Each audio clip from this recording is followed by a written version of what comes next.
I'm Courtney Theriault in Edmonton, and this week opposition members made a formal request in the legislature for an emergency debate on the topic of rural crime. Now, that was ultimately denied, though no one denies the fact that there has been a spike in thefts and other criminal activity. The question, though, is what role should the province play in helping to curb that trend? In the last 4 years, we have been seeing, a pretty hard increase right across our province. Trevor Tichkowski says the days of farmers leaving the keys in their trucks or their front doors unlocked are over.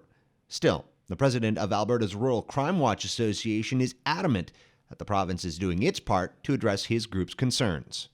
I know that the government has definitely, this has come on their forefront, and they're concerned about it, and they, they're working with us to say, how can we help?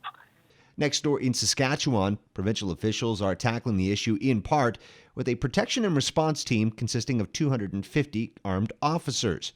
But Tichkowski doesn't believe that's the most effective solution. We all want to look at that the police are the ones that are going to do it, but it comes down to us. We got to protect our own belongings, and we got to be vigilant in the aspect of watching that of our neighbors. We bought a surveillance camera that records, and we haven't had a problem since. Mimi Williams says she's become more vigilant ever since her Alberta beach home was broken into 3 years ago. She believes the best way to curb the crime trend is to get to the root cause.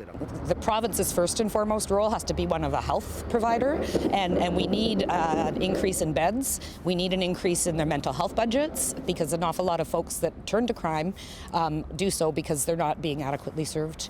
For their part, Rural Crime Watch officials say they will continue to emphasize education and to strategize with the province, especially in light of a new criminal element that's gaining traction in smaller communities. Statistically shows, when the economy did take a downturn, numbers did crawl up. So, is that a contributing factor? It's really hard to say. For City News, I'm Courtney Theriault in Edmonton.